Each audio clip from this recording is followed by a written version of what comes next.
Welcome back to the Ancestral Findings Podcast.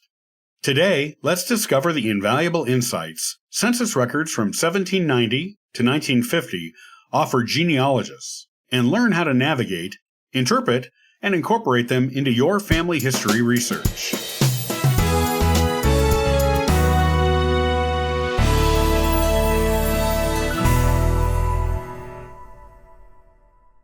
The journey to uncover our ancestors' lives often begins with the countless paper trails they've left behind. Among these, census records stand out as one of the most valuable resources for genealogists. Covering the span from 1790 to 1950, these records offer glimpses into the past that help us paint a clearer picture of our forebears' worlds. Why census records matter. A census is a governmental record of the population at a particular time. These records typically include details such as names, ages, birthplaces, occupations, and more. For a genealogist, they serve as bridges to connect various dots in a family tree. Additionally, they help confirm theories or suspicions about family links, residences, or migrations. Since 1790, the U.S. federal government has conducted a census every 10 years. While each iteration contains unique attributes reflecting its era, they all provide insights into family structures, socioeconomic statuses, and the cultural milieu of their times. Navigating census records. While it may sound straightforward, navigating through almost 2 centuries of census data can be daunting. Here's a brief overview of what to expect from each era. 1790 to 1840. In these earliest censuses, the records only list the head of the household's name.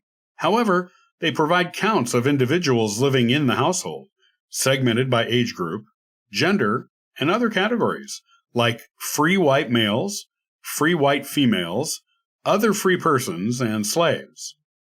1850 to 1930. Starting in 1850, census records began to include the names of all individuals in the household, not just the head. They also began to capture more detailed information about birthplaces, marital status, and occupations. 1940. This particular year brought forth more detail about the respondents' lives, including their residence in 1935 and the highest educational grade achieved. 1950. The 1950 census records were released to the public in 2022. These records offer even richer insights into mid-20th century American life. Interpreting the data.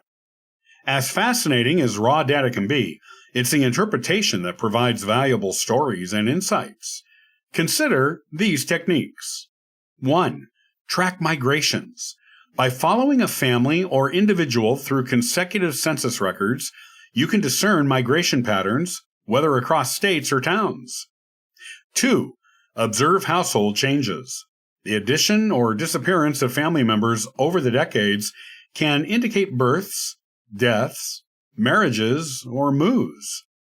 3. Economic and social status.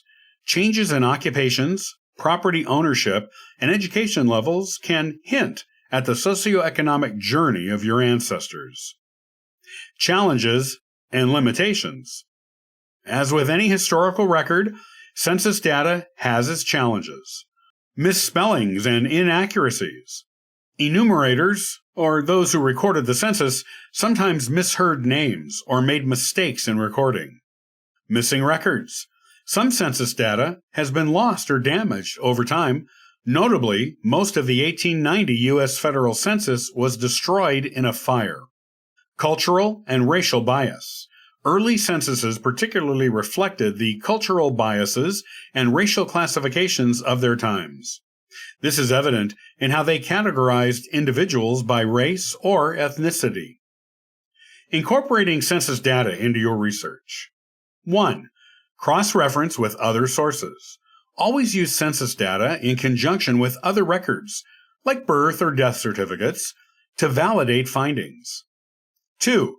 Collaborate with other genealogists. Sharing insights or ambiguities with others can provide clarity or lead to new avenues of exploration. 3. Stay organized. As you navigate through the years, maintaining a systematic approach can help prevent overlooking crucial details. Census records from 1790 to 1950 are indispensable tools in the genealogist's kit. They not only illuminate our ancestors' lives, but also offer context for the times they lived in. With patience, persistence, and a touch of detective work, these records can reveal family histories waiting to be told.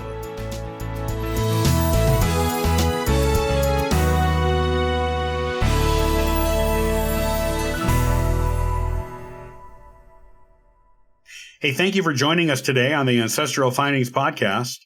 For additional resources and exclusive treats, visit ancestralfindings.com. You can grab a free genealogy ebook, request a free genealogy lookup, and even participate in our weekly historical postcard giveaway. It's a treasure trove for every family history enthusiast. Your support by listening to the podcast genuinely means the world to me.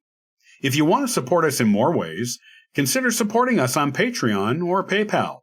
Every contribution aids in delivering valuable content and continuing our free genealogy lookup service.